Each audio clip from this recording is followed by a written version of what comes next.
Aujourd'hui, je vais vous raconter l'histoire extraordinaire d'Harrison Oken, un homme ordinaire confronté à une situation inimaginable.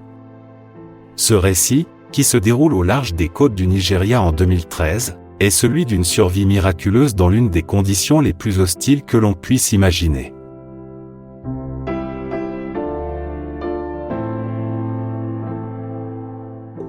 Harrison Oken était cuisinier à bord du Jascon 4, un remorqueur chargé d'assister les plateformes pétrolières dans les eaux tumultueuses de l'Atlantique. En ce matin du 26 mai, rien ne laissait présager le drame qui allait bouleverser sa vie. La mer était agitée, mais pour Harrison et ses collègues, c'était une journée de travail comme une autre. Vers 4 heures du matin, une violente tempête a frappé le bateau. Les vagues, puissantes et implacables, se sont abattues sur le navire, le faisant chavirer soudainement. L'équipage, pris au dépourvu, a été projeté dans tous les sens alors que le bateau se retournait complètement. En quelques minutes, le Jascon 4 s'est retrouvé englouti par les flots, sombrant à près de 30 mètres de profondeur.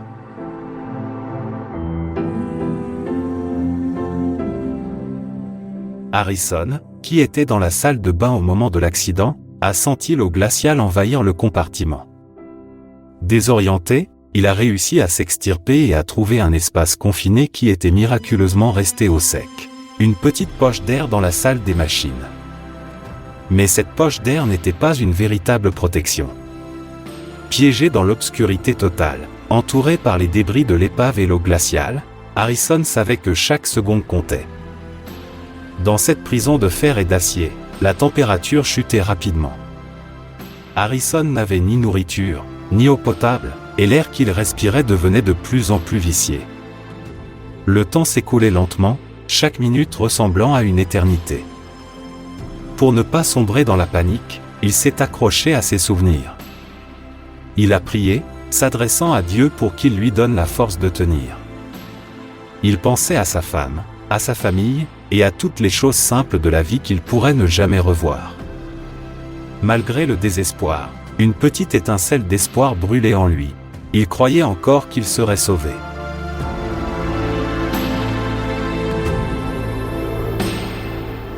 Pendant près de 3 jours, Harrison est resté seul dans cette obscurité oppressante.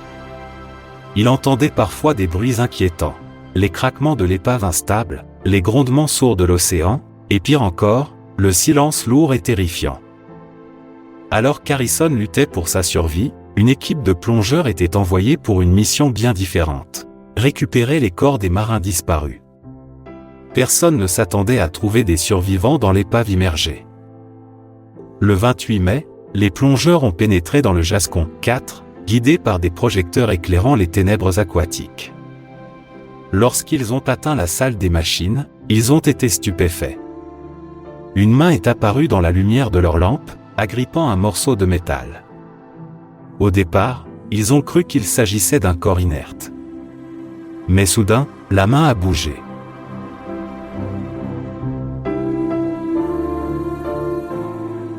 Harrison, exténué mais vivant, leur faisait signe. Les plongeurs, choqués et émus, ont rapidement réorganisé leur mission pour le secourir. Faire remonter Harrison à la surface n'était pas une tâche simple. Après avoir passé tant de temps à cette profondeur, son corps risquait de subir un accident de décompression s'il remontait trop rapidement. Les plongeurs ont donc utilisé une cloche de plongée pour le ramener lentement à la surface, tout en lui fournissant de l'oxygène pur. Lorsqu'il a enfin émergé, Harrison était méconnaissable. Amaigri, épuisé, mais miraculeusement en vie. Sa survie était un véritable miracle, salué par les médecins et les experts qui ont étudié son cas.